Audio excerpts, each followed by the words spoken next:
ಆ ಗರ್ಭಗೃಹದ ಹಿಂಭಾಗ ನೋಡಿ, ಇಷ್ಟು ದೊಡ್ಡದಾಗಿರ್ತಕ್ಕಂಥ ಗರ್ಭಗೃಹದ ಗೋಡೆ ನಮ್ಮ ವಿಜಯನಗರ ಸಾಮ್ರಾಜ್ಯದಲ್ಲೇ ಸಿಕ್ಕೋಲ್ಲ.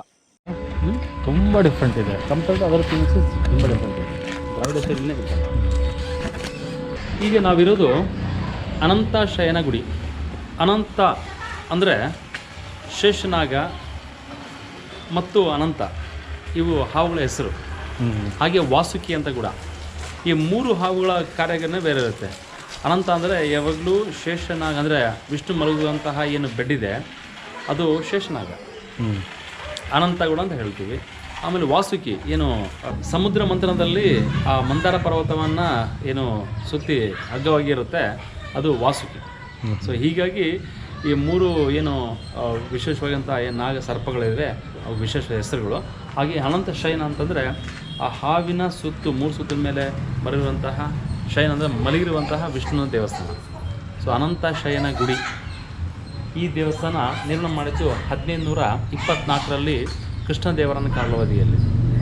ಇಲ್ಲಿ ಹೇಳುವಂಥ ಶಾಸನಗಳ ಪ್ರಕಾರ ಕೃಷ್ಣದೇವರಾಯ ಈ ಹಂಪಿ ಅಂದರೆ ಈ ವಿಜಯನಗರ ಸಾಮ್ರಾಜ್ಯದಲ್ಲಿ ಅವರ ಕಾಲಾವಧಿಯಲ್ಲಿ ಹಲವಾರು ದೇವಸ್ಥಾನ ನಿರ್ಮಾಣ ಮಾಡ್ತಾರೆ. ಅದರಲ್ಲಿ ಕೂಡ ಇದು ಒಂದು ಪ್ರಮುಖವಾಗಿರ್ತಕ್ಕಂಥದ್ದು. ಅವರು ಇಲ್ಲಿ ವಿಶೇಷ ಕಾಳಜಿಯಿಂದ ನಿರ್ಮಾಣ ಮಾಡ್ತಕ್ಕಂಥದ್ದು. ನಾವು ಆಲೋಚನೆ ಮಾಡೋದಾದರೆ ಸೊ ವಿಜಯನಗರ ಸಾಮ್ರಾಜ್ಯದಲ್ಲಿ ಹಲವಾರು ಈ ನಮ್ಮ ದ್ರಾವಿಡ ಶೈಲಿ ಇರತಕ್ಕಂಥ ಗೋಪುರಗಳು ಸಿಗುತ್ತೆ, ಎತ್ತರವಾದ ದ್ರಾವಿಡ ಶೈಲಿಯ ಗೋಪುರಗಳು. ಆದರೆ ಇಲ್ಲಿ ಗಜಪ್ರಾಸ್ಥಾನ ಭಾಳ ವಿಶೇಷವಾಗಿರ್ತಕ್ಕಂಥದ್ದು. ಅಂದರೆ ನಾವು ಹಂಪಿಯಲ್ಲಿ ನೋಡುವಂತಹ ಎಲ್ಲ ದೇವತೆಗಳು ಅಥವಾ ದೇವಸ್ಥಾನಗಳಿಗೆ ಕಂಪೇರ್ ಮಾಡ್ಕೊಂಡ್ರೆ ಭಾಳ ಇದು ವಿಭಿನ್ನ ಶೈಲಿಯಲ್ಲಿದೆ. ವಿಡಿಯೋ ಎಲ್ಲ ಮಾಡ್ಬೇಕಂದ್ರೆ ಆಫೀಸಿಂದ ಪರ್ಮಿಷನ್ ತರ್ಬೇಕು ಸರ್. ಬಂದು ಮಾಡಿ ಸಾವಿರ ನೈಟ್ ಡ್ಯೂಟಿ ಸರ್, ಡ್ಯೂಟಿ ಮಾಡ್ತೀವಿ ಸರ್. ASL ರೂಲೇ ಇಲ್ಲ ವಿಡಿಯೋ ಮಾಡೋಂಗಿಲ್ಲ ಅಂತ ಗೊತ್ತಾ ನಿಮಗೆ?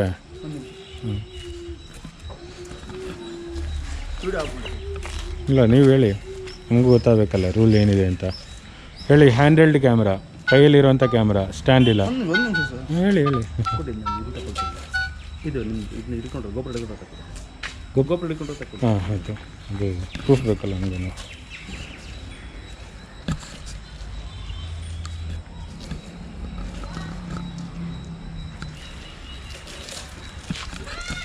ನೋಡಿ ಏನತ್ರ ಇರೋದು ಹ್ಯಾಂಡೆಲ್ಡ್ ಕ್ಯಾಮ್ರಾ, ಯಾವುದೇ ರೀತಿ ಸ್ಟ್ಯಾಂಡ್ ಇಲ್ಲ, ಇಲ್ಲಿ ಯಾರೂ ಆ್ಯಕ್ಟರ್ಸ್ ಇಲ್ಲ. ಸೊ ರೂಲ್ಸ್ ಪ್ರಕಾರ ಇಲ್ಲಿ ನನಗೆ ಪ್ರಾಬ್ಲಮ್ ಇರಬಾರ್ದು. ನಿಮ್ಮ ಹತ್ರ ಯಾರು ಹೇಳಿದ್ದು ವಿಡಿಯೋಲಿ ಎಲ್ಲೋ ಮಾಡಲ್ಲ ಅಂತ? ಮೊದಲಿಂದ ಆಯ್ತು ಸರ್ ಇದು. ಅವ್ರ ಹೆಸ್ರೇನು ಹೇಳಿ, ಯಾರು ನಿಮ್ಮ ಹತ್ರ ಹೇಳಿದೆ ಅಂತ ಹೆಸರು ಹೇಳಿ. ಅಲ್ಲ ಸರ್, ಅವಾಗಲೂ ಹೇಳ್ತಾರೆ ಸರ್ ಡಿಪಾರ್ಟ್ಮೆಂಟ್ ಅದರ ರೂಲ್ಸ್ ಇಲ್ಲ ಆಯಿತಾ? ಹಾಂ ರೂಲ್ಸ್ ಇಲ್ಲ. ಫೋನ್ ಮಾಡಿಬಿಟ್ಟು ನಾವು ಅವ್ರ ಹತ್ರ ಮಾತಾಡ್ಕೊಂಡು ಅಷ್ಟೇ. ನೋಡಿ ನೋಡಿ ನೋಡಿ, ನಾವು ಇಲ್ಲಿ ಕೆಲಸ ಮಾಡೋರು, ಅವ್ರೇನು ಹೇಳ್ತಾರೆ ಅಂತ ಹೇಳಿ. ಅವರು ಕೆಲಸ ಮಾಡೋರೇನೆ, ಅವ್ರೇನು ಇದ್ರದ್ದು ಓನರ್ ಅಲ್ವಲ್ಲ, ಅವರು ಕೆಲಸನೇ ಮಾಡ್ತಾರಲ್ಲ. ಓನರ್ ನಾವು, ಪಬ್ಲಿಕ್ ಓನರ್ ಇದ್ರದ್ದು, ಅವರಲ್ಲ. ಅವ್ರ ಹತ್ರ ರೂಲ್ಸ್ ಫಾಲೋ ಮಾಡೋಕ್ಕೆ ಹೇಳಿ, ಇಷ್ಟ ಬಂದಾಗ ರೂಲ್ಸ್ ಮಾಡೋದಲ್ಲ. ಸುಮ್ಮನೆ ಅದು ಫೇಮಸ್ ಆಗ್ತಾ ಇರೋದು ಈ ರೀತಿ ರೂಲ್ಸ್ ಮಾಡಿಬಿಟ್ಟೇನೆ. ಹಲೋ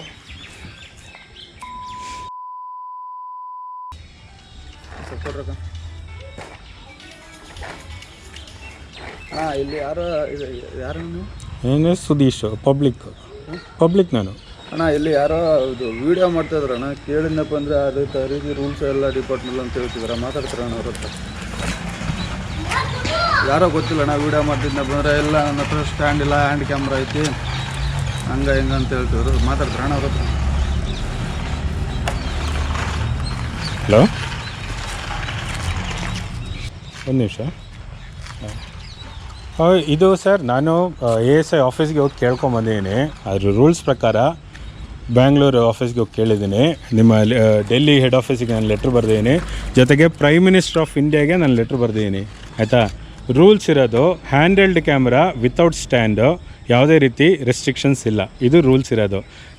ನೀವು ಹಾಂ ಹೇಳಿ. ಹೌದು,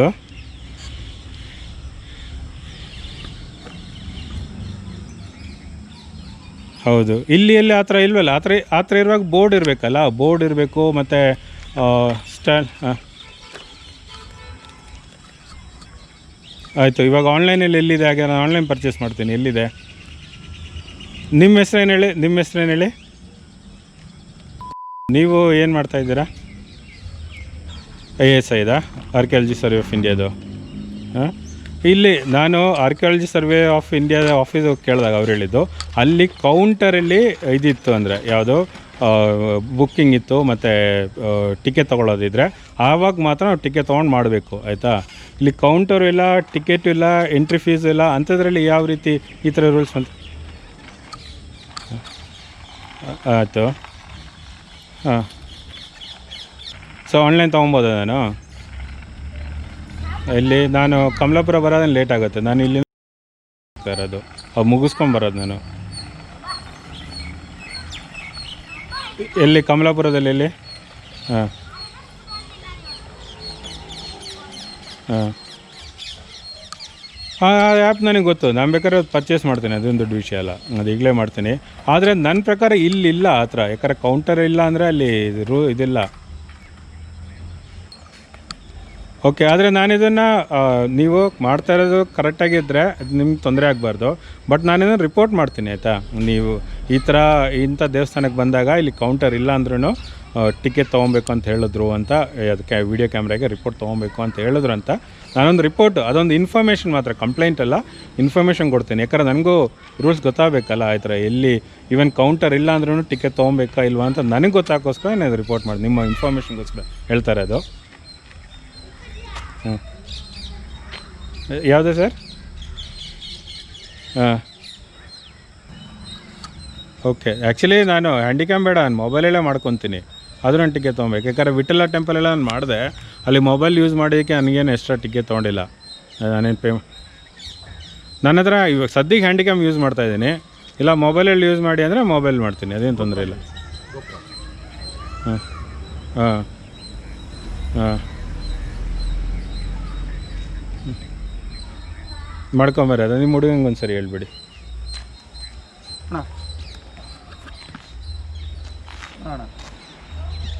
ಸರ್ ನಮ್ಮ ಪ್ರಧಾನಿ ಮೋದಿಯವರು ಕೂಡ ಆರ್ಕಿಯಾಲಜಿಕಲ್ ಸರ್ವೆ ಆಫ್ ಇಂಡಿಯಾ ಅವ್ರನ್ನ ಇದೇ ಪ್ರಶ್ನೆ ಕೇಳಿದ್ರು. ಜುಲೈ 13, 2018 ಬಂದಂಥ ವಾರ್ತೆ ಇದು. ಈ ರೀತಿ ನಮ್ಮ ಪ್ರೊಟೆಕ್ಟೆಡ್ ಮಾನ್ಯುಮೆಂಟ್ಸಲ್ಲಿ ಫೋಟೋಗ್ರಫಿ ಮತ್ತು ವಿಡಿಯೋಗ್ರಫಿ ಬ್ಯಾನ್ ಇರೋದನ್ನು ನೋಡಿ ಪ್ರಧಾನಿ ಮೋದಿ ಅವರು ಕೇಳಿದ್ರು, ಸ್ಯಾಟಲೈಟ್ ಮುಖಾಂತರ ದೂರದಿಂದ ಫೋಟೋಸ್ ಎಲ್ಲ ಹಿಡಿಬೋದಂತ ಈ ಕಾಲದಲ್ಲಿ ಟೂರಿಸ್ಟ್ಗಳು ಏನಕ್ಕೆ ಬಂದು ಫೋಟೋಸ್ ಹಿಡಿಬಾರ್ದು ಅಂತ ಕೇಳಿದ್ರು. ಅದ್ರ ಜೊತೆಗೆ ಅವರ ಅಭಿಪ್ರಾಯದಲ್ಲಿ ಜನರಿಗೆ ಫೋಟೋಸ್ ಹಿಡಿಬಾರ್ದು ಅಂತ ಹೇಳೋದು ಸರಿಯಾದ ಒಂದು ರೀತಿ ಅಲ್ಲ ಅಂತ ಅವರ ಅಭಿಪ್ರಾಯ ಅಂತ ಕೂಡ ಅವರು ತಿಳಿಸಿದ್ರು. ಇದನ್ನು ಹೇಳಿದ ಕೆಲವೇ ಗಂಟೆಗಳಲ್ಲಿ ASI ಅವರು ಅವರ 3 ಮಾನ್ಯುಮೆಂಟ್ ಬಿಟ್ಟು ಬೇರೆ ಎಲ್ಲ ಮಾನ್ಯುಮೆಂಟಲ್ಲೂ ಫೋಟೋಗ್ರಫಿ ಅಲೋ ಮಾಡಿದರು. ನಂತರ ನಾನು ಕೂಡ ಪ್ರಧಾನಿ ಮೋದಿ ಅವರಿಗೆ ಒಂದು ಲೆಟ್ರ್ ಬರೆದಿದ್ದೆ. ನೀವು ಫೋಟೋಸ್ ಬಗ್ಗೆ ಹೇಳಿದಾಗ ಫೋಟೋಸ್ ಅಲೋ ಮಾಡಿದ್ರು, ಅದೇ ರೀತಿ ವಿಡಿಯೋ ಬಗ್ಗೆನೂ ನೀವು ಒಂದು ಹೇಳಿಕೆ ಕೊಟ್ಟರೆ ವಿಡಿಯೋನೂ ಅಲೋ ಮಾಡ್ಬೋದು. ಇದರಿಂದ ನಮ್ಮ ದೇಶದ ಇತಿಹಾಸ, ಸಂಸ್ಕೃತಿ, ಗತ ವೈಭವಗಳನ್ನು ಜನರಿಗೆ ನಾವು ಪ್ರಚಾರ ಮಾಡಲಿಕ್ಕೆ, ಅದರ ಜೊತೆಗೆ ಪ್ರವಾಸೋದ್ಯಮ ಕೂಡ ಅಭಿವೃದ್ಧಿ ಮಾಡಲು ಸುಲಭ ಆಗುತ್ತೆ ಅಂತ ನಾನು ಲೆಟ್ರ್ ಬರೆದಿದ್ದೆ. ಅದಕ್ಕೆ ನನಗೆ ರಿಪ್ಲೈ ಕೂಡ ಬಂದಿತ್ತು. ಆ ರಿಪ್ಲೈಯಲ್ಲಿ ಇದ್ದಿದ್ದು, As per rules, still photography and videography with handy cams are allowed without tripods and without actors. Rules ಇಲ್ಲಿ ಸ್ಟ್ರೈಟ್ ಫಾರ್ವರ್ಡ್ ಇದೆ. ಆ್ಯಕ್ಟರ್ ಇರಬಾರ್ದು, ಸ್ಟ್ಯಾಂಡ್ ಇರಬಾರ್ದು, ಮತ್ತು ಕೈಯಲ್ಲಿ ಹಿಡಿದಿರುವಂಥ ಕ್ಯಾಮ್ರಾ ಇರಬೇಕು. ಆ ಥರ ಇದ್ದರೆ ಫೋಟೋಗ್ರಫಿಗಾಗಲಿ ವಿಡಿಯೋಗ್ರಫಿಗಾಗಲಿ ಯಾವುದೇ ರೀತಿಯಾದ ರೆಸ್ಟ್ರಿಕ್ಷನ್ಸ್ ಇರಬಾರ್ದು. ನಾನಿಲ್ಲಿ ಉಪಯೋಗಿಸಿದಂಥ ಕ್ಯಾಮ್ರಾ ಇದನ್ನೇ ನೋಡ್ಬೋದು. ಇದಕ್ಕೆ ಯಾವುದೇ ರೀತಿ ಸ್ಟ್ಯಾಂಡ್ ಏನು ಅಟ್ಯಾಚ್ ಆಗಿಲ್ಲ, ಇದು ಬರೀ ಹೋಲ್ಡರ್ ಮಾತ್ರ. ಕ್ಯಾಮ್ರಾ ತುಂಬ ಚಿಕ್ಕದಾಗಿದ್ದಕ್ಕೆ ಇದೊಂದು ಹೋಲ್ಡರ್ ಉಪಯೋಗಿಸ್ತಾ ಇದ್ದೀನಿ. ಅಪ್ಪಿತಪ್ಪಿ ಯಾರಾದರೂ ಇದಕ್ಕೆ ನನಗೆ ರೆಸ್ಟ್ರಿಕ್ಷನ್ ಹಾಕೋರು ಇದು ಉಪಯೋಗಿಸ್ಬಾರ್ದು ಅಂದ್ರೂ ಅಲ್ಲಿ ನಾನೇನು ಆರ್ಗ್ಯೂ ಮಾಡ್ತಾ ಇಲ್ಲ. ಇದು ತೆಗೆದುಬಿಟ್ಟು ನೋಡಿ, ಈ ಕ್ಯಾಮ್ರಾ ಮಾತ್ರ ಉಪಯೋಗಿಸ್ತಾ ಇದೆ, ಅಥವಾ ಮೊಬೈಲ್ ಉಪಯೋಗಿಸಿ ವಿಡಿಯೋ ಮಾಡ್ತಾ ಇದ್ದೆ. ಸೊ ಇದೇ ರೀತಿ ಇಲ್ಲದೇ ಇರೋ ರೂಲ್ಸ್ನ ಯಾರಾದರೂ ಹೇಳೋದು ನೀವು ನೋಡಿದ್ರೆ ದಯವಿಟ್ಟು ಪ್ರಧಾನಿ ಮೋದಿ ಅವರಿಗೇನೆ ನೀವು ಲೆಟ್ರ್ ಬರೀಬೋದು. ಲೆಟ್ರ್ ಬರಿಬೇಕಾದಂಥ ಲಿಂಕ್ ನಾನು ಡಿಸ್ಕ್ರಿಪ್ಷನಲ್ಲಿ ಹಾಕಿರ್ತೀನಿ. ಸಾಧ್ಯವಾದರೆ ಎಲ್ಲರೂ ಲೆಟ್ರ್ ಬರೀರಿ. ನಮ್ಮ ದೇಶದ ಇತಿಹಾಸವನ್ನು ಮುಚ್ಚಿಡುವಂಥ ಈ ಪ್ರಯತ್ನ ಏನಿದೆ ಅದನ್ನು ತಡೆಗಟ್ಟಬೇಕಾಗಿದೆ ಅಂತ ನನ್ನ ಒಂದು ಅಭಿಪ್ರಾಯ. ನಿಮ್ಮ ಅಭಿಪ್ರಾಯ ಕೂಡ ನನಗೆ ಕಮೆಂಟ್ ಮುಖಾಂತರ ತಿಳಿಸಿ. ಈಗ ನಾವು ಅನಂತಶಯನ ದೇವಾಲಯವನ್ನು ಬನ್ನಿ ನೋಡೋಣ. ಅನಂತ, ವಾಸುಕಿ, ಶೇಷನಾಗ ಇವು ವಿಷ್ಣುವಿಗೆ ಬಹಳ ಹತ್ತಿರುವಂತಹ ಸರ್ಪಗಳು, ವಿಶೇಷವಾದ ಸರ್ಪಗಳು. ಹಾಗಾಗಿ ಯಾವಾಗಲೂ ಅನಂತ ಅಂದರೆ ವಿಷ್ಣು ಮಲಗುವಾಗ ತನ್ನ ಏನು ಶಯನ ಮಂದಿರದಲ್ಲಿರ್ತಕ್ಕಂಥ ಬೆಡ್ ಆಗಿರುವಂಥದ್ದು ಅನಂತ. ಶಯನ ಅಂದರೆ ಮಲ್ಕೊಂಡಿರೋದು. ಪದ್ಮ ಅಂತಂದರೆ ಕಮಲ. ನಾಭಿ ಅಂತಂದರೆ ನಾಭಿಯಿಂದ ಬಂದಿರುವಂತಹ ಕಮಲದಲ್ಲಿ ಹುಟ್ಟುವಂತಹ ಬ್ರಹ್ಮ. ಸೊ ಅನಂತ ಪದ್ಮನಾಭ, ಅನಂತ ಶಯನ, ಮಲ್ಕೊಳ್ಳೋದಕ್ಕೆ ಅನಂತ ಶಯನ ಅಂತ. ಒಳಗಡೆಯಿಂದ ಬರ್ತಕ್ಕಂಥ ಹೂವಿಗೆ ಅನಂತ ಪದ್ಮನಾಭಿ ಅಂತ. ಈ ರೀತಿ ವಿಷ್ಣುನ ಹಲವಾರು ಹೆಸರಿಂದ ಕರೀತಾರೆ. ಬಟ್ ಈ ದೇವಸ್ಥಾನಕ್ಕೆ ಅನಂತ ಶಯನ ಗುಡಿ, ಭಾಳ ದೊಡ್ಡದಾಗಿರ್ತಕ್ಕಂಥ ದೇವಸ್ಥಾನ. ಬಟ್ ವಿಶೇಷವಾಗಿ ಈ ಒಂದು ವಿಜಯನಗರ ಸಾಮ್ರಾಜ್ಯದಲ್ಲಿ ಈ ದೇವಸ್ಥಾನದ ಬಗ್ಗೆ ವಿಶೇಷ ಹೇಳೋದಾದ್ರೆ, ನಮ್ಮಲ್ಲಿ ಎತ್ತರವಾದ ಗೋಪುರಗಳಿದೆ, ಅವೆಲ್ಲ ಸಂಪೂರ್ಣವಾಗಿ ದ್ರಾವಿಡ ಶೈಲಿ ಇರತಕ್ಕಂಥದ್ದು. ಬಟ್ ಈ ದೇವಸ್ಥಾನದಲ್ಲಿ ಗಜಪ್ರಾಷ್ಠಾನ ಶೈಲಿ ಇರತಕ್ಕಂಥದ್ದು. ಆದರೆ ಎಲ್ಲ ದೇವಸ್ಥಾನದಲ್ಲೂ 2-3 ಭಾಗಗಳಿರುತ್ತೆ. ಬಟ್ ಈ ದೇವಸ್ಥಾನ ಒಂದೇ ಪ್ರಾಂಗಣದಲ್ಲಿ ಒಂದೇ ಗರ್ಭಗೃಹ, ಮುಖಮಂಟಪ ಅಥವಾ ಗರ್ಭಗೃಹ ಅಂತ ಇಷ್ಟು ಅದ್ಭುತವಾಗಿರ್ತಕ್ಕಂಥದ್ದಕ್ಕೆ ಇದು ಈ ದೇವಸ್ಥಾನ ಕೂಡ ಅಷ್ಟೇ ಉತ್ತರಕ್ಕೆ ಅಭಿಮುಖವಾಗಿದೆ. ಪೂರ್ವಕ್ಕೆ ಒಂದು ಚಿಕ್ಕ ಗೋಪುರ ಇದೆ, ಮಹಾದ್ವಾರ, ಅದು ಸಂಪೂರ್ಣವಾಗಿ ಬಿದ್ದೋಗಿದೆ. ಅದೇ ರೀತಿ ಈ ಕಡೆ ಒಂದು ಪಶ್ಚಿಮಕ್ಕೆ ಒಂದಿದೆ, ಪೂರ್ವಕ್ಕೆ ಒಂದು, ಪಶ್ಚಿಮಕ್ಕೆ ಒಂದು, ಉತ್ತರಕ್ಕೆ ಒಂದು. ಸೊ ದಕ್ಷಿಣಕ್ಕೆ ಮಹಾದ್ವಾರಗಳಿಲ್ಲ. ಇಲ್ಲಿ ಹೇಳಿದೆನಲ್ಲ, ಇದು ಸಹಜವಾಗಿ ಎಲ್ಲ ದೇವಸ್ಥಾನದಲ್ಲಿ ಗರುಡ ಸ್ತಂಭ ಅಂತ ಹೇಳ್ತೀವಿ. ಬಟ್ ಇಲ್ಲಿ ಗರುಡ ಸ್ತಂಭ ಇಲ್ಲ, ಒಂದು ಪಿಲ್ಲರ್ ಇದೆ. ಇದು ದೀಪ ಸ್ತಂಭ ಕೂಡ ಆಗಿರಬಹುದು. ಇಲ್ಲಿ ನೋಡಿ ರಾಮ, ಹೌದು. ಅದಕ್ಕೆ ಇಲ್ಲಿ ಯಾಕೆ ಇದೆಯಲ್ಲ ಅಂತಂದ್ರೆ, ನಾನಾಗ್ಲೇ ಹೇಳ್ದಂಗೆ ಎಲ್ಲ ದೇವಸ್ಥಾನದಲ್ಲೂ ಒಂದೊಂದು ದೇವಸ್ಥಾನ ವಿಭಿನ್ನವಾಗಿ ಮಾಡಿದ್ದಾರೆ. ಒಂದು ದೇವಸ್ಥಾನದಲ್ಲಿ ಗರುಡ ಸ್ತಂಭ ಅಂತ ಪಿಲ್ಲರ್ಗಳನ್ನು ಮಾಡಿರೋದು, ಬೇರೆ ದೇವಸ್ಥಾನದಲ್ಲಿ ಈ ಥರ ಮಂಟಪಗಳನ್ನು ಮಾಡಿ ಅದರಲ್ಲಿ ಗರುಡನ ವಿಗ್ರಹನ ಪ್ರತಿಷ್ಠಾಪನೆ ಮಾಡುವಂಥದ್ದು. ಮೂರನೇದು ವಿಜಯವಾಡ ದೇವಸ್ಥಾನದಲ್ಲಿ ಏನು ರಥವನ್ನು ಮಾಡಿದ್ದಾರೆ ಆ ರೀತಿ. ಹಾಗೆ ಅಚ್ಯುತರಾಯ ದೇವದಲ್ಲಿ ಅದಕ್ಕೋಸ್ಕರ ವಿಶೇಷವಾಗಿ ಮಂಟಪವನ್ನು ಮಾಡಿರೋದು. ಯಾಕಂದರೆ ಒಬ್ಬ ರಾಜ ತನ್ನ ಸಮಯದಲ್ಲಿ ಏನೋ ವಿಶೇಷ ತೋರಿಸೋದಕ್ಕೋಸ್ಕರ ಈ ರೀತಿ ವಿಭಿನ್ನ ರೀತಿಯ ಪ್ರಯತ್ನಗಳನ್ನು ಮಾಡಿದ್ದಾರೆ. ಬನ್ನಿ.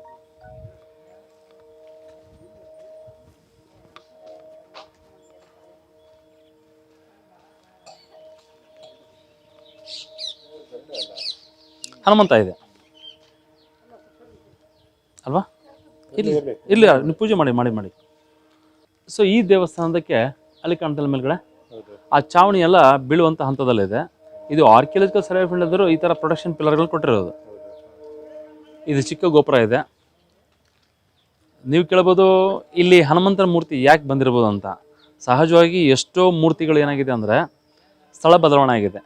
ಅಂದರೆ ಸ್ಥಳೀಯವಾಗಿ ಸಿಗ್ತಕ್ಕಂಥ ಯಾವುದೇ ಒಂದು ದೇವರ ಮೂರ್ತಿಗಳು ಸಿಕ್ಕಾಗ ದೇವಸ್ಥಾನದ ಹತ್ತಿರದಲ್ಲಿ ಇಡುವಂಥದ್ದು ಇವತ್ತಿಗೂ ಸಂಪ್ರದಾಯ.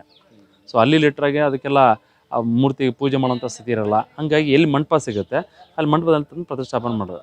ಸೊ ಸಹಜವಾಗಿ ಇದು ಸ್ಥಳೀಯರು ಮಾಡುವಂತಹ ಒಂದು ತಮ್ಮ ಭಕ್ತಿಯ ಸಂಕೇತ. ಹಾಗಾಗಿ ಇದು ಮೂಲತಃ ಗರುಡನ ಮಂಟಪ ಅಂತ. ಬನ್ನಿ ಒಳಗಡೆ. ಇಲ್ಲಿ ಕೂಡ ಅಷ್ಟೇ, ಇಲ್ಲಿ ಕಾಣ್ತಾ ಇದೆಯಲ್ಲ, ಸೊ ಇದು ಆನೆಗಳು. ಸಹಜವಾಗಿ ಅಲಂಕಾರಿಕವಾಗಿ ಆನೆಗಳನ್ನು ಇಟ್ಟಿದ್ದಾರೆ. ಈ ಆನೆಗಳೆಲ್ಲ ಸೊಂಡ್ಲು ಸಹಜವಾಗಿ ಎಲ್ಲ ಕಡೆ ಹೊಡೆದಂಗೆ ಇಲ್ಲಿ ಕೂಡ ಹೊಡೆದಾಗಿದೆ. ಇಲ್ಲಿ ಪೂಜೆ ಇಲ್ಲ ಸರ್. ಇಲ್ಲಿ ವಿಗ್ರಹ ಸಂಪೂರ್ಣ ಇಲ್ಲ.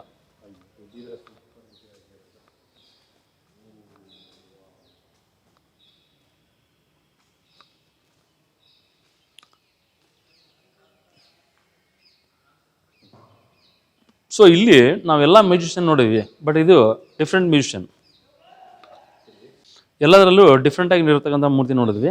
ಬಟ್ ಇಲ್ಲಿ ವಿಶೇಷವಾಗಿರೋದಂದರೆ ಸಣ್ಣದು. ಇಲ್ಲಿ ನೋಡಿ ಒಬ್ಬ ನಗ್ನ ಸುಂದರಿ. ಇದು ಬಟ್ಟೆಯನ್ನು ಕಳಿಸಿರುವಂಥದ್ದು. ದೇಹ ಸಂಪೂರ್ಣವಾಗಿ ನಗ್ನವಾಗಿರತಕ್ಕಂಥ ಸುಂದರಿ. ಸೊ ಇಲ್ಲಿ ಕೂಡ ಅಷ್ಟೇ ನೋಡಿ, ತಮಟೆ ವಾದನ, ತಮಟೆ.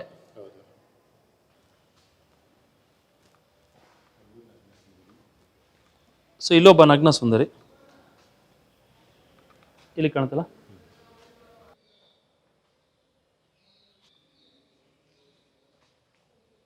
ನಾನಾಗಲೇ ಹೇಳ್ದಂಗೆ ಈ ವಿಜಯನಗರ ಸಾಮ್ರಾಜ್ಯದಲ್ಲಿ ಹಲವಾರು ಗಾರೆ ಶಿಲ್ಪಗಳಿದೆ. ಆ ಗಾರೆ ಶಿಲ್ಪಗಳು ಗೋಡೆ ಮೇಲೆ ಗಾರೆಯನ್ನು ಕಟ್ಟಿ ಗಾರೆಯ ಮೇಲೆ ಈ ರೀತಿಯ ಒಂದು ಪ್ರಭಾವಳಿಗಳನ್ನು ಮಾಡಿರ್ಬೋದು.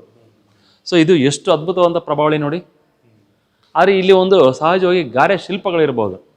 ಸಹಜವಾಗಿ ವಿಷ್ಣು ದೇವಸ್ಥಾನ ಅಲ್ವಾ, ದ್ವಾರಪಾಲಕರು ಇರ್ಬೋದು. ಯಾಕೆ ಮೂರ್ತಿಗಳಿಲ್ಲ, ಆದರೆ ಇರಬಹುದು ಅನ್ನೋದ್ರ ಬಗ್ಗೆ ಒಂದು ಉಲ್ಲೇಖಗಳಿದೆ. ಈ ಗರ್ಭಗೃಹಕ್ಕೆ 3 ಮಹಾದ್ವಾರಗಳಿದೆ, 3 ದ್ವಾರಗಳಿದೆ. ಒಂದು ಆ ಕಡೆ, ಒಂದು ಮಧ್ಯದಲ್ಲಿ ಮತ್ತು ಕೊನೆಯಲ್ಲಿ. ಇದು ಅನಂತ ಶಯನ ಅಂದರೆ ಒಳಗಡೆ ಗರ್ಭಗೃಹ ಏನಿಲ್ಲ, ಭಾಳ ದೊಡ್ಡದಾಗಿರ್ತಂಗೆ ಗರ್ಭಗೃಹ. ಸೊ ಆ ಗರ್ಭಗೃಹದಲ್ಲಿ ವಿಷ್ಣು ಈ ರೀತಿ ಮಲ್ಕೊಂಡಿರ್ತಾನೆ. ನೀವು ಪ್ರಾಂಗಣ ಯೋಚನೆ ಮಾಡ್ಕೊಳ್ಳಿ, ಅಲ್ಲಿಂದ ಅಲ್ಲಿವರೆಗೆ ಸರಿಸುಮಾರು ಒಂದು 100 ಅಡಿ ಉದ್ದ ಇದೆ. ಆ ಭಾಗದಿಂದ ಆ ಭಾಗದಕ್ಕೆ ನಾವು ಕಲ್ಪನೆ ಮಾಡ್ಕೊಂಡಾಗ ಮಿನಿಮಮ್ ಒಂದು 100 ಅಡಿವರೆಗೆ ಹೋಗುತ್ತೆ.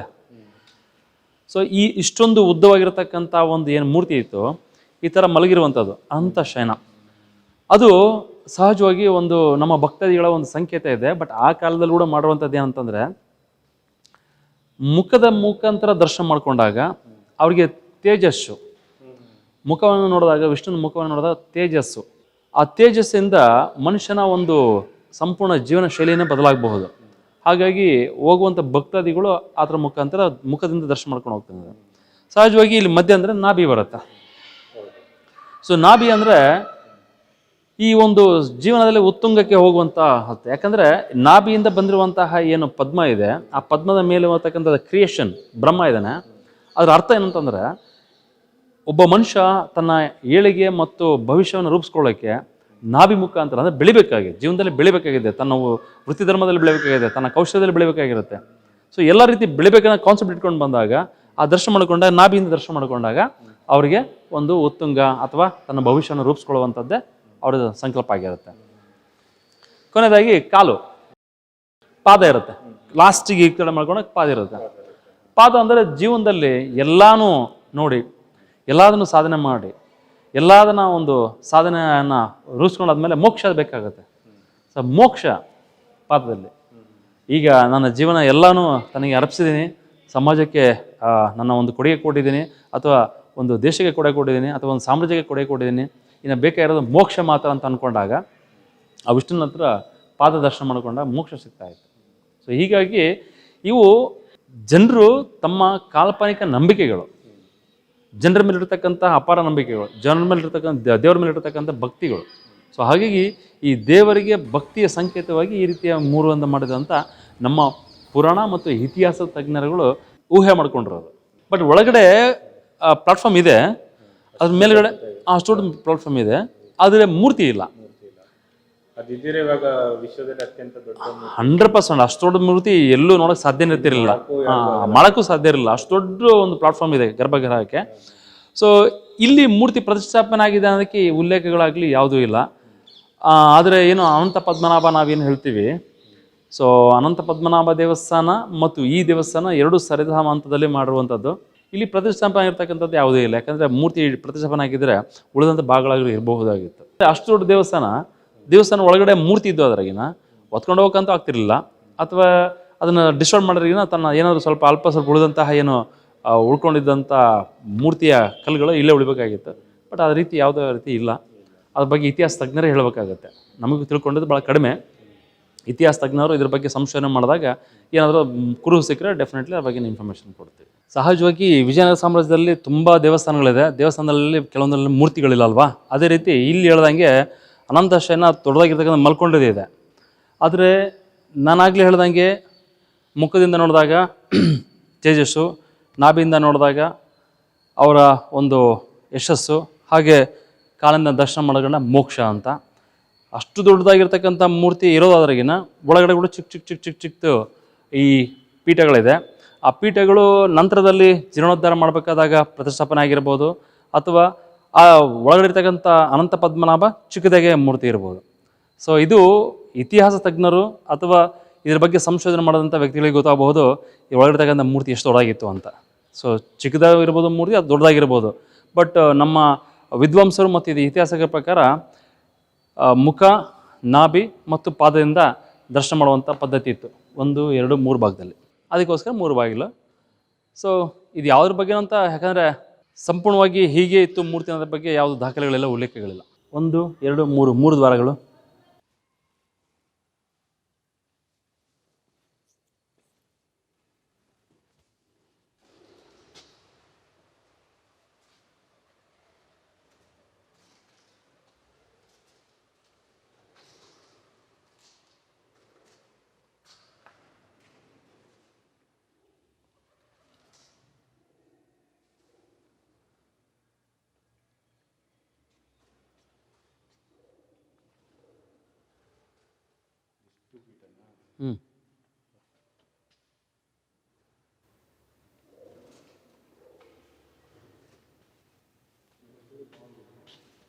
Yes.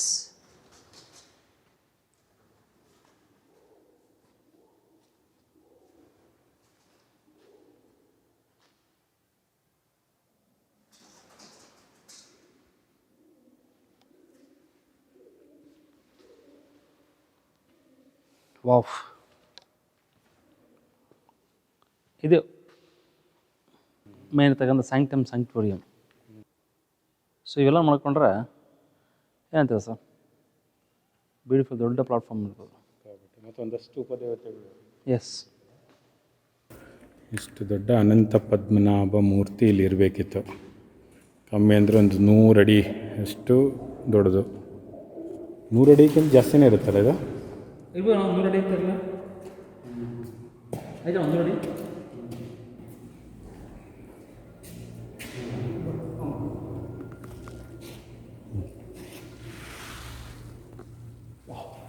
ಎಷ್ಟು ದೊಡ್ಡ ಗೋಪುರ ಇದೆ. ಹೌದು, ಇದು ಬರ್ತಾ ಇಲ್ಲ ಅಷ್ಟು.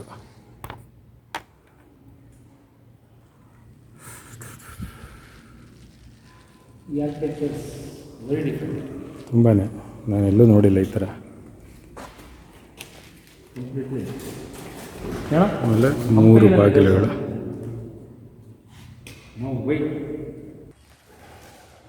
ಇಲ್ಲೂ ನೋಡಿ ಕಾರ್ ಇದು.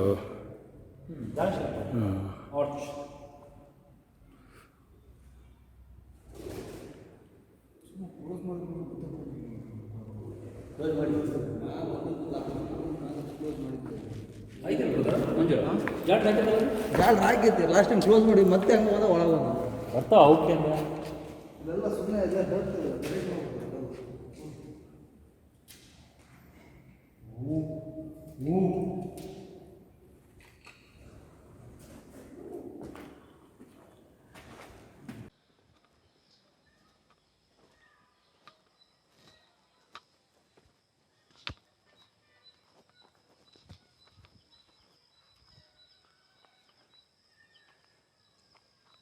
ಸೊ ನಾನಾಗಲೇ ಹೇಳಿದಾಗಲೇ ಪ್ರತಿಯೊಂದು ದೇವಸ್ಥಾನ ಪಕ್ಕದಲ್ಲಿ ಈ ಥರ ಒಂದು ಮಂಟಪ ಇರುತ್ತೆ, ಅದು ಉತ್ಸವ ಮಂಟಪ.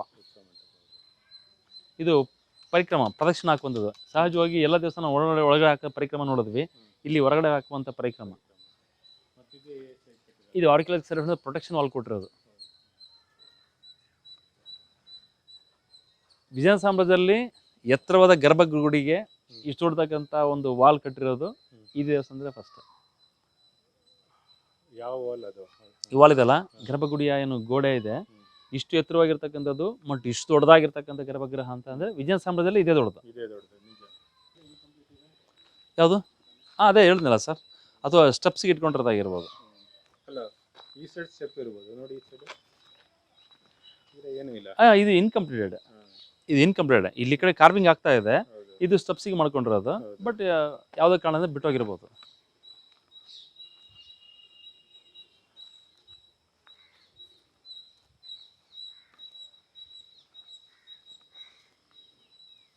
ಇಲ್ಲಿ ನೋಡಿ, ಈ ಚಿತ್ರ ಕಾಣುತ್ತಲ್ಲ, ಯಶೋದೆ ಕೃಷ್ಣನ ಹೊತ್ಕೊಂಡಿರೋದು.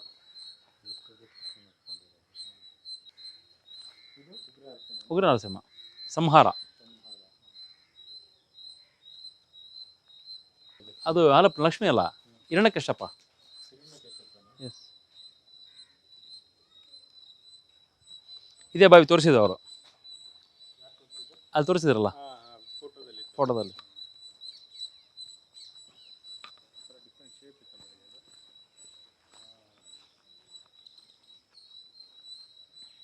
ಸೊ ಸಹಜವಾಗಿ ಸಂಪೂರ್ಣವಾಗಿ ವಾಸ್ತು ಪ್ರಕಾರ ಹೇಳೋದಾದರೆ ಅಲ್ಲಿ ಪೂರ್ವಾಗ್ನೇಯದಲ್ಲಿ ಪಾಕಶಾಲೆ, ಮರ ಬೆಳೆದಿಲ್ಲ ಅಲ್ಲಿ ಪಾಕಶಾಲೆ. ಹಾಂ, ಬಾವಿ ಹತ್ರನೇ. ಈ ಕಲ್ಯಾಣಿ ಅಥವಾ ಬಾವಿ ತುಂಬಾ ಡಿಫ್ರೆಂಟ್ ಆದಂಥ ಶೇಪ್ ಅಲ್ಲ? ಹೌದು. ಈ ಥರ ಎಲ್ಲೂ ನೋಡಿಲ್ಲ. ಸಾಮಾನ್ಯ ಕೆಳಗವರೆಗೂ ಸ್ಟೆಪ್ ಇರುತ್ತೆ. ಹಾಂ, ಇದು ಮಧ್ಯದಲ್ಲಿ ಈ ಥರ ಬಂದು ಇಲ್ಲಿಂದ ಬಾವಿ. ಇಲ್ಲಿಂದ ಬಾವಿ ಮತ್ತೆ ಫುಲ್ ಕೆಳಗಡೆ ಕಟ್ಟಡ ಆಗಿದೆ. ಇದು ಮುಚ್ಚೋಗಿತ್ತೇನೆ ಅಲ್ವಾ? ಇಲ್ಲ, ಮುಚ್ಚೇನು ಹೋಗಿಲ್ಲ ಸರ್, ಆದರೆ ಇದನ್ನ ಬಳಕೆ ಮಾಡ್ತಕ್ಕಂಥದ್ದು ಅವಾಗಿನ ಕಾಲದಲ್ಲಿ ಇತ್ತು. ಯಾಕಂದ್ರೆ ಈಗೆಲ್ಲ ಏನು ಎಲ್ಲ ಕಡೆ ನಲ್ಲಿ ಇದೆ, ಕೊಳಾಯಿ ಇದೆ. ಹೌದು. ಹೀಗಾಗಿ ಎಲ್ಲ ನಾವು ಬಾವಿಗಳನ್ನು ಬಳಸೋದು ಕಡಿಮೆ ಮಾಡಿದ್ದೀವಿ. ಈ ಮನೆ ಬಾಗಿಲಲ್ಲಿ ನೀರು ಬರೋದಕ್ಕೆ ಈ ಬಾವಿ ನೀರೆಲ್ಲ ಮರ್ತೋಗಿದ್ದೀವಿ ಅಷ್ಟೇ. ಹೌದು.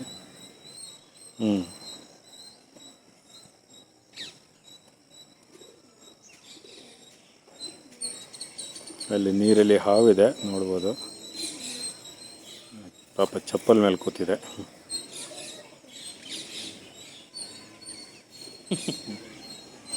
ನೋಡಿ, ಆರಾಮ ಚಪ್ಪಲ್ ಮೇಲೆ ರೆಸ್ಟ್ ತೊಗೊಳ್ತಾರೆ. ಅದು ಈ ಬೇರೆ ದೇವಸ್ಥಾನದಲ್ಲಿ ಆ ಗೋಪುರದಲ್ಲಿ ಏನು ಶಿಖರ ಅಂತ ಹೇಳ್ತೀವಿ, ಅಲ್ಲಿ ಎಲ್ಲ ಶಿಲ್ಪಗಳು ಬಹಳ ಅದ್ಭುತವಾದಂತಹ ಕಲೆಗಳನ್ನು ಮಾಡಿದ್ದಾರೆ. ಮೂಗು, ಕಣ್ಣು, ಹಾಕಿರುವಂಥ ಬಟ್ಟೆಗಳು, ಹಾಗೆ ಅವ್ರು ಹಾಕಿರುವಂತಹ ಎಲ್ಲ ಆಭರಣಗಳನ್ನು ಭಾಳ ಬ್ಯೂಟಿಫುಲ್ ಡಿಪೆಕ್ಟ್ ಮಾಡಿದ್ದಾರೆ. ಬಟ್ ಇಲ್ಲಿ ಬರೀ ಗೊಂಬೆಗಳನ್ನು ಮಾಡೋದು ವಿನಃ ಅಲ್ಲಿ ಯಾವುದೇ ರೀತಿಯಾಗಿ ಅವರಿಗೆ ಅಲಂಕಾರಿಕ ವಸ್ತುಗಳನ್ನು ಮಾಡಿಲ್ಲ. ಸೊ ಯಾಕೆ ಅಂತಂದರೆ ಇದು ಹೇಳಿದಾಗಲೇ ಇದು ಮೂರ್ತಿ ಪ್ರತಿಷ್ಠಾಪನೆ ಆಗಿರ್ಬೋದು, ಆಗದೇ ಇಲ್ದಿರ್ಬೋದು, ದೇವಸ್ಥಾನ ಕಂಪ್ಲೀಟ್ ಆಗಿರ್ಬೋದು, ಆಗದೇ ಇಲ್ದಿರ್ಬೋದು. ಸೊ ಇದು ಅಪೂರ್ಣಗೊಂಡಿರ್ತಕ್ಕಂಥ ಭಾಗ ಅಂತ ಹೇಳಲಿಕ್ಕೆ ಇವೇ ಸಾಕ್ಷಿಗಳು. ಸೊ ಇಲ್ಲಿ ಕಾಣ್ತಾ ಇದೆಯಲ್ಲ, ಇದು ಒಂದು ಚಿಕ್ಕ ಕಲ್ಯಾಣಿ. ಅಲ್ಲಿ ನೋಡಿ, ಅಲ್ಲಿ ನೀರು ಬೀಳುವಂಥದ್ದು ಅಲ್ಲಿ ಫ್ಲೋಯಿಂಗ್ ಇದೆ, ಇನ್ಫ್ಲೋಯಿಂಗ್ ಇದೆ. ಸೊ ಅದು ಯೂಶ್ವಲಿ ಬಾವಿ ಒಳಗಡೆ ನೀರು, ಕೆಳಗಡೆ ಇರ್ತಕ್ಕಂಥ ನೀರು ಬರಲಿಕ್ಕೆ, ಇದು ಬೇರೆ ಕಡೆ ನೀರು ತೊಗೊಂಬಂದು ಮತ್ತೆ ಶೇಖರಣೆ ಮಾಡ್ಕೊಳ್ಳೋಕ್ಕೆ ಚಿಕ್ಕ ಕಲ್ಯಾಣಿ ಅಥವಾ ದೇವಸ್ಥಾನ ಪೂಜಾ ಕಾರ್ಯಕ್ರಮಕ್ಕೆ ಬಳಸ್ತಾ ಇರಬಹುದು. ಪಾಕಶಾಲೆ ಎದುರುಗಡೆನೇ ಇದೆ, ಅದು ಸ್ಟೆಪ್ಸ್ ಕೂಡ ಇದೆ ಇದಕ್ಕೆ. ಹಾಗೆ ನೀರು ಬರುವಂಥ, ಹೊರಗಿಂದ ನೀರು ಬರುವಂಥ ವ್ಯವಸ್ಥೆ. ಇಲ್ಲಿ ಆ ಗರ್ಭಗೃಹದ ಹಿಂಭಾಗ ನೋಡಿ, ಇಷ್ಟು ದೊಡ್ಡದಾಗಿರ್ತಕ್ಕಂಥ ಗರ್ಭಗೃಹದ ಗೋಡೆ ನಮ್ಮ ವಿಜಯನಗರ ಸಾಮ್ರಾಜ್ಯದಲ್ಲೇ ಸಿಕ್ಕೋಲ್ಲ. ಸೊ ಆಮೇಲೆ ಈ ಗೋಪುರ ಇದೆಯಲ್ಲ, ಈ ಗೋಪುರದ ರೀತಿ ಮತ್ತು ಈ ವಾಸ್ತುಶಿಲ್ಪ ಕೂಡ ನಮ್ಮ ವಿಜಯನಗರ ಸಾಮ್ರಾಜ್ಯದಲ್ಲಿ ಇಲ್ಲ. ವಿಜಯನಗರ ಸಾಮ್ರಾಜ್ಯದಲ್ಲೇ ಬಹಳ ವಿಶೇಷ ಮತ್ತು ವಿಭಿನ್ನ ರೀತಿ ಇರ್ತಕ್ಕಂಥ ದೇವಸ್ಥಾನ ಅಂದರೆ ಅದು ಅನಂತ ಶಯನ ಗುಡಿ ಅಂತ ಹೇಳಲಿಕ್ಕೆ ಸಾಧ್ಯ ಆಗುತ್ತೆ.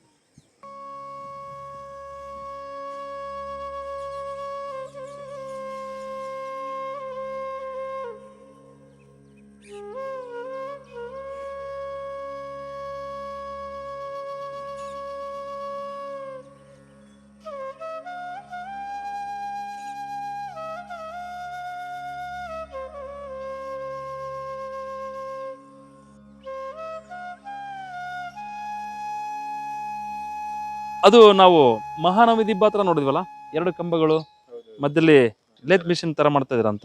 ಸೊ ಈ ರೀತಿ, ಯಾಕಂದರೆ ನಾನು ಆಗಲೇ ಹೇಳ್ದಂಗೆ ಅವು ಪನಿಷ್ಮೆಂಟ್ ಪಿಲ್ಲರ್ಸ್ ಆಗಲಿ ಆ ಥರ ಈ ಥರ ಅಂತನಲ್ಲ, ಕಂಬಗಳನ್ನು ತಾವು ಡಿಸೈನ್ ಮಾಡಬೇಕಾದಾಗ ಕೊರಲಿಕ್ಕೆ ಈ ಥರ ಒಂದು ಲೇತ್ ವರ್ಕ್ ಅಂತ ಮಾಡ್ಕೊಂಡಿದ್ದಾರೆ. ಎಲ್ಲ ದೇವಸ್ಥಾನದ ಈ ಥರ ಇದೆ, ಎಲ್ಲ ದೇವಸ್ಥಾನದ ಈ ಥರ ಒಂದು ಸಿಗುತ್ತೆ. ಸೊ ಈ ದೇವಸ್ಥಾನದಲ್ಲಿ ನೋಡ್ಬೋದು, ಏನು ಅಡಿಪಾಯ ಹಾಕಿದ್ದಾರೆ ಫೌಂಡೇಶನ್, ಆ ಫೌಂಡೇಶನ್ ಬೇಸು ಒಂದು ಸ್ವಲ್ಪ ಇಂಚು ಕೂಡ ಅಲ್ಗದಾನೆ, ಅಷ್ಟು ದೊಡ್ಡ ಗೋಡೆ ಅಷ್ಟು ಪ್ರಾಪರ್ ನಿಂತ್ಕೊಂಡಿದೆ. ಆಮೇಲೆ ಯಾವುದೇ ಕಾರಣಕ್ಕೂ ಕಲ್ಲು ಮೇಲೆ ಕಲ್ಲನ್ನು ಇಟ್ಟಿದ್ರೆ ವಿನಃ ಮಧ್ಯದಲ್ಲಿ ಯಾವುದೇ ರೀತಿ ಗಾರೆಗಳಾಗಲಿ, ಮಣ್ಣಾಗಲಿ, ಸಿಮೆಂಟ್ ಆಗಲಿ ಏನು ಬಳಸಿಲ್ಲ. ಸೊ ಎಷ್ಟು ಪ್ರಾಪರಾಗಿ ಇನ್ಸ್ಟಾಲೇಷನ್ ಮಾಡಿದ್ರೆ ಅಂದರೆ ಅಷ್ಟು ಬ್ಯೂಟಿಫುಲ್ ಆರ್ಕಿಟೆಕ್ಟ್ ಇದೆ. ಜೊತೆಗೆ ಈ ಇಡೀ ಸಂಪೂರ್ಣ ವಾಲ್ ಒಂದಿಷ್ಟು ಕೂಡ ಹೊರಗಡೆ ಕುಸ್ತಿಲ್ಲ, ಒಂದು ಸಣ್ಣ ಕಲ್ಲು ಕೂಡ ಹೊರಗಡೆ ಬಂದಿಲ್ಲ. ಅದ್ಭುತವಾದಂತಹ ವಾಸ್ತುಶಿಲ್ಪ ಇದು, ಅದ್ಭುತವಾದಂತಹ ಆರ್ಕಿಟೆಕ್ಚರ್.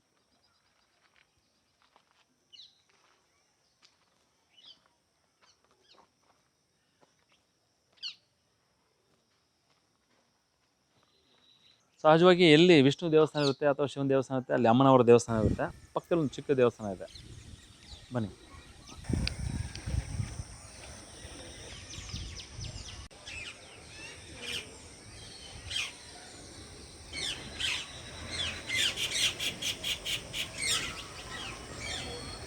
ಸ್ಟೋನ್ ಥರ ಇಲ್ಲ, ಇಲ್ಲ ಇದೆಲ್ಲ ಫೌಂಡೇಶನ್ ಅಲ್ಲ ಸರ್, ಎಕ್ಸ್ಕವೇಷನ್ ಮಾಡಿರೋದು. ಓಕೆ.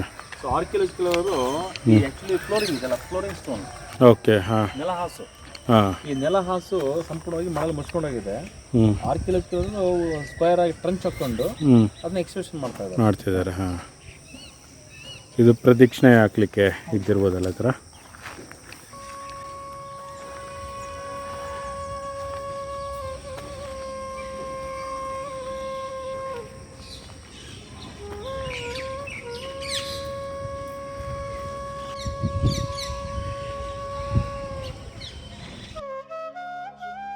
ಗೊತ್ತು, ಅದಕ್ಕೆ ಹೇಳಿದೆ ನಾನು.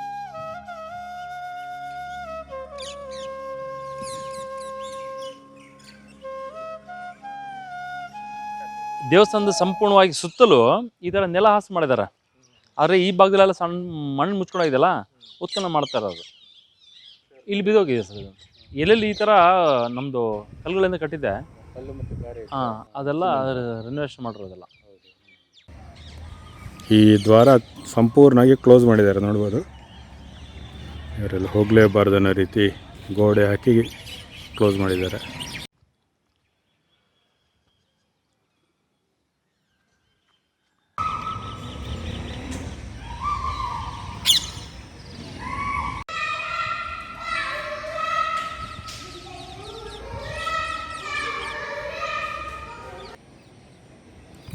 ಮಹಾದ್ವಾರ ಇಲ್ಲೂ ಒಂದು ಸೈಡ್ ಬಿದ್ದೋಗಿದೆ, ಮತ್ತು ಮೇಲೆ ಗೋಪುರ ಇದ್ದಿರ್ಬೋದು ಇದಲ್ಲ. ಹಾಂ, ದೊಡ್ಡ ಗೋಪುರ ಆಗಿರ್ಬೇಕಿತ್ತು. ಇಲ್ಲ, ಈ ಸೈಡ್ ನೋಡ್ಕೊಂಡ್ರೆ ಆಲ್ಮೋಸ್ಟ್ 7 ಅಂತಸ್ತು ಇರ್ಬೋದು. 7 ಅಂತಸ್ತು. 7 ಅಂತಸ್ತು ಇರ್ಬೋದು. ಹಾಂ ಹಾಂ. ಸೊ ನಮ್ಮಲ್ಲಿ ಈ ಭಾಗದಲ್ಲಿ ಮಗು ಹುಟ್ಟಿದಾಗ ಮಗು ತುಂಬ ಹಠ ಮಾಡ್ತಾ ಇದ್ದಾರೆ, ಗುಂಡಪ್ಪನ ಒಂದು ಆಶೀರ್ವಾದ ಬೇಕು ಅಂತ ನಮ್ಮ ಸಂಕಲ್ಪಗಳು, ಅಥವಾ ಒಂದು ಗುಂಡಪ್ಪನ ಆಶೀರ್ವಾದ ಇದ್ರಿಗಿನ ಮಕ್ಕಳು ಯಾವುದೇ ಅಳ್ತಾ ಇದ್ದಾರೆ, ಹಠ ಮಾಡ್ತಾ ಇದ್ದಾರೆ, ನಿರಂತರವಾಗಿ ಆರೋಗ್ಯಕ್ಕೆ ಉತ್ತೋಗ್ತಾ ಆಗ್ತಾ ಇದ್ರಿಗಿನ ಅಂಥ ಮಕ್ಕಳಿಗೆ ಈ ಗುಂಡಪ್ಪ ಅಂತ ಇಲ್ಲಿ ನೋಡಿ ಚಿಕ್ಕ ಚಿಕ್ಕ ಗುಂಡುಗಳಿದೆ ನೋಡಿ. ಹೌದು.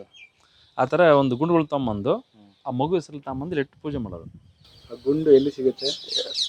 ನದಿ ತೀರದಲ್ಲಿ ಅಥವಾ ಅವರು ತಮ್ಮ ತೋಟದಲ್ಲಿ ಅಥವಾ ತಮ್ಮ ಸಂಪತ್ತಿನ ದೇವರಿಗೆ ಆ ಹೆಸರು ಹೇಳ್ಕೊಂಡು ತಮ್ಮ ಪ್ರತಿಷ್ಠಾಪನೆ ಮಾಡಿಬಿಟ್ಟು ಮಗು ಅಳೋದನ್ನು, ಹಠ ಮಾಡೋದನ್ನು, ಅನಾರೋಗ್ಯ ಆಗಿ ಪದೇ ಪದೇ ಅನಾರೋಗ್ಯ ಆಗ್ತಾಯಿದ್ದಾರೆ ಅಂತ ಎಲ್ಲವೂ ಏನಾದರೂ ನಿರ್ವಹಣೆ ಆಗಿಬಿಡುತ್ತೆ. ಅದು ಈ ಒಂದು ದೇವಸ್ಥಾನದಲ್ಲ ಅಥವಾ ಬೇರೆ ಬೇರೆ ದೇವಸ್ಥಾನ? ಎಲ್ಲಿ ಬೇಕಾದ್ರೆ ಮಾಡ್ಬೋದು. ಬಟ್ ಇಲ್ಲಿ ಈ ಭಾಗದಲ್ಲಿ ಇವತ್ತಿಗೂ ಆ ನಂಬಿಕೆ ಉಳ್ಕೊಂಡಿದೆ ಜನರಲ್ಲಿ. ಇವತ್ತಿಗೂ ಆ ನಂಬಿಕೆ ಅಂತ ಒಂದು ಏನು ಆಚರಣೆ ಇವತ್ತು ಉಳ್ಕೊಂಡಿದ್ದಕ್ಕೆ ಇಲ್ಲಿ ಪೂಜೆ ನಿರಂತರ ನಡೀತಾ ಇದೆ. ಇದು ಅವರೇ ತಂದಿಡೋದು ಅಥವಾ ಏನಾದರೂ ಅದಕ್ಕೆ ಪೂಜೆ ಮಾಡಿಸ್ಕೊಂಬರೋದು ಆ ಥರ? ಇಲ್ಲ, ಅವರೇ. ನಮ್ಮ ಮಗು ಮನೇಲಿ ತುಂಬ ಹಠ ಮಾಡ್ತಾ ಇದೆ, ಮಗು ತುಂಬ ಅನಾರೋಗ್ಯ ಆಗಿದೆ, ಮಗು ತುಂಬ ಪದೇ ಪದೇ ಅನಾರೋಗ್ಯ ತುತ್ತಾಗ್ತಾ ಇದೆ. ಸೊ ಅದಕ್ಕೆ ಏನಾದರೂ ಸಂಕಲ್ಪ ಮಾಡಿಕೊಂಡು ಅದಕ್ಕೆ ನೀವು ನಿವಾರಣೆ ಮಾಡಪ್ಪ ಅಂತೇಳಿ ದೇವರ ಮೊರೆ ಹೋದಾಗ ಸೊ ಅವರು ನಿರಂತರವಾಗಿ ಬಂದು ನೋಡ್ತಾ ಇರ್ತಾರಲ್ಲ, ಪೂಜೆ ಮಾಡ್ಕೊಂಡಾಗ ಮನಸ್ಸಲ್ಲಿ ಮಗುಗೆ ಯಾವುದೇ ರೀತಿ ಅನಾಹುತ ಆಗಲಾರ್ದೇ ನೋಡ್ಕೊಳ್ತಾರೆ.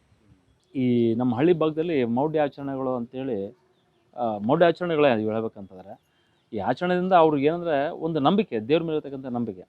ಸಹಜವಾಗಿ ಮಗು ಹಠ ಮಾಡ್ತಾ ಇರ್ಬೋದು, ಅನಾರೋಗ್ಯ ಆಗಿರ್ಬೋದು, ಅಂಥ ಸಮಯದಲ್ಲಿ ಕುಟುಂಬದವರು ಅದರ ಬಗ್ಗೆ ಕಾಳಜಿ ಇಲ್ಲದೆ ಇರ್ಬೋದು, ನಿರ್ಲಕ್ಷ್ಯ ಆಗಿರ್ಬೋದು, ಅಥವಾ ಬೇರೆ ಬೇರೆ ಕಾರಣಗಳಿಂದ ಆ ಮಗುಗೆ ಒಂದು ಸರಿಯಾದ ಚಿಕಿತ್ಸೆ ಕೊಡೋದಕ್ಕೆ ಆಗದೇ ಇರ್ಬೋದು. ಆ ಸಮಯದಲ್ಲಿ ಹೆತ್ತ ಕರಳು ತಾಯಿಗೆ ಯಾವಾಗಲೂ ಆ ಮಗು ಬಗ್ಗೆ ಕಾಳಜಿ ಜಾಸ್ತಿನೇ ಇರುತ್ತೆ. ಆ ಸಮಯದಲ್ಲಿ ತಾಯಿ ಯಾರು ನಮ್ಮ ಕೈ ಹಿಡಿದ ಸಂದರ್ಭದಲ್ಲಿ ದೇವರ ನಮ್ಮ ಕೈ ಹಿಡಲಿ ಅನ್ನೋ ಒಂದು ಭಾವನೆಯಿಂದ ಬಂದು ದೇವಸ್ಥಾನದಲ್ಲಿ ಈ ರೀತಿ ಕಲ್ಲುಗಳನ್ನ ಇಟ್ಟು ಒಂದು ಸಂಕಲ್ಪ ಮಾಡ್ಕೊಂಡು ಹೋಗ್ತಾರೆ. ಯಾವುದೇ ಕಾರಣಕ್ಕೂ ನನ್ನ ಮಗುಗೆ ಏನೂ ಆಗದೇನೆ ಉಳಿಸ್ಕೊಳ್ಳೋಕೆ ಒಂದು ಪ್ರಯತ್ನ ಮಾಡು, ರಕ್ಷಣೆ ಮಾಡು ಅಂತ. ಆ ಮಾಡೋದಾಗ ಅವಳ ಇನ್ನೊಂದು ನಂಬಿಕೆ ಆಗೋದಂದರೆ ದೇವ್ರು ನನ್ನ ಕಾಪಾಡ್ತದೇನೋ ಅಂತ. ಮನೆಗೆ ಹೋಗಿ ಆ ಮಗು ಎಲ್ಲಿ ಅನಾರೋಗ್ಯ ಇರ್ಬೋದು ಅಥವಾ ಹಠ ಮಾಡ್ತಿರ್ಬೋದು, ಆ ಮಗುಗೆ ಸಾಂತ್ವನ ತೋಡಲಿಕ್ಕೆ ಆರೈಕೆ ಜಾಸ್ತಿ ಆಗುತ್ತೆ ನಂಬಿಕೆ. ಆಗ ಮಗುಗೆ ಹಾಲು ಉಣಿಸೋದಾಗಿರ್ಬೋದು, ಊಟ ಮಾಡಿಸೋದಿರ್ಬೋದು, ಅಥವಾ ಅದ್ರ ಬಗ್ಗೆ ಕಾಳಜಿ ಜಾಸ್ತಿ ಆಗಿ ಅದ್ರ ಜೊತೆಗೆ ಆಟ ಆಡೋದಿರ್ಬೋದು. ಈ ರೀತಿ ಮಾಡೋದ್ರಿಂದ ಮಗು ಸಹಜವಾಗಿ ಹಠ ಕಡಿಮೆ ಮಾಡುತ್ತೆ, ಇಲ್ಲ ಊಟ ಮಾಡೋದಾದ್ರೆ ಊಟ ಮಾಡುತ್ತೆ. ಆಗ ಸ್ವಲ್ಪ ಚೇತರಿಸ್ಕೊಂಡಾಗ ನಾನು ಹೋಗಿ ದೇವರ ಹತ್ರ ಹೋಗಿ ಪೂಜೆ ಮಾಡಿಕೊಂಡು ಮನಸ್ಸಿಂದಾನೆ ಮಗು ಆರಾಮಾಯಿತು ಅನ್ನೋದ್ರ ಬಗ್ಗೆ ಆ ನಂಬಿಕೆ ಇರುತ್ತಲ್ಲ, ಆ ನಂಬಿಕೆ ಉಳಿಸ್ಕೊಳ್ಳೋದ್ರ ಮುಖಾಂತರ ಮಗು ಆರೈಕೆ ಆಗುತ್ತೆ, ಮಗು ಮತ್ತೆ ಚೇತರಿಸ್ಕೊಳ್ಳುತ್ತೆ, ಮಗು ಸಾಮಾನ್ಯ ಮಗುವಂತೆ ಆಟ ಆಡುತ್ತೆ. ಸೊ ಹೀಗಾಗಿ ಭಾವನೆಗಳು ಮತ್ತು ಭಕ್ತಿ ಎರಡೂ ಸೇರಿಕೊಂಡಾಗ ಒಂದು ಒಳ್ಳೆಯ ಫಲಿತಾಂಶ ಹೊರಗಡೆ ಬರುತ್ತೆ ಅಂತ ಹೇಳ್ತೀವಿ ನೋಡಿ. ಸೊ ಹಂಗಾಗಿ ದೇವರು ಅನ್ನೋದು ನಮ್ಮ ನಂಬಿಕೆ, ಜೊತೆಗೆ ನಮ್ಮ ಆರೈಕೆ, ನಮ್ಮ ಶ್ರಮ, ನಮ್ಮ ಸೇವೆ ಎರಡೂ ಸೇರ್ಕೊಂಡಾಗ ಮಾತ್ರ ಒಂದು ಒಳ್ಳೆ ಔಟ್ಪುಟ್ ಬರುತ್ತೆ, ಒಂದು ಒಳ್ಳೆ ಪ್ರತಿಫಲ ಸಿಗುತ್ತೆ. ಸೊ ಇದೇ ನಂಬಿಕೆ, ವಿಶ್ವಾಸ, ದೇವ್ರ ಅಂತಕ್ಕಂಥ ಒಂದು ನಮ್ಮ. ಸೊ ಅನಂತಶಯನ ಗುಡಿಗೆ ಬರಲಿಕ್ಕೆ ಹೊಸಪೇಟೆಯಿಂದ ಹಂಪಿ ಮಾರ್ಗವಾಗಿ ಹೊಸಪೇಟೆಯಿಂದ 2-3 ಕಿಲೋಮೀಟರ್ ದೂರದಲ್ಲಿ ಹಂಪಿಗೆ ಹೋಗ್ತಾ ಬಲಭಾಗದಲ್ಲಿ ಒಂದು ಅನಂತಶಯನ ಗುಡಿ ದೇವಸ್ಥಾನ ಸಿಗುತ್ತೆ. ಇಲ್ಲಿ ಸ್ವಲ್ಪ ಒಳಗಡೆ ಅಲ್ಲಿ ಒಂದು ಸೈನ್ ಬೋರ್ಡ್ ಇರುತ್ತೆ, ಸೈನ್ ಬೋರ್ಡಿಂದ ನೋಡಿಕೊಂಡ್ರೆ ಇಲ್ಲಿ ಒಳಗಡೆ ಸಿಗುತ್ತೆ. ಸೊ ಹಂಪಿಯಿಂದ ಈ ದೇವಸ್ಥಾನಕ್ಕೆ ಬರೋದಾದರೆ 9 ಕಿಲೋಮೀಟ್ರ್. ಅದು ಹಂಪಿಯಿಂದ ಹೊಸಪೇಟೆಗೆ ಬರಬೇಕಾದ್ರೆ ಎಡಭಾಗದಲ್ಲಿ ಸಿಗುತ್ತೆ, ಹೊಸಪೇಟೆಯಿಂದ ಹಂಪಿಗೆ ಹೋಗ್ಬೇಕಾದ್ರೆ ಬಲಭಾಗದಲ್ಲಿ ಸಿಗುತ್ತೆ.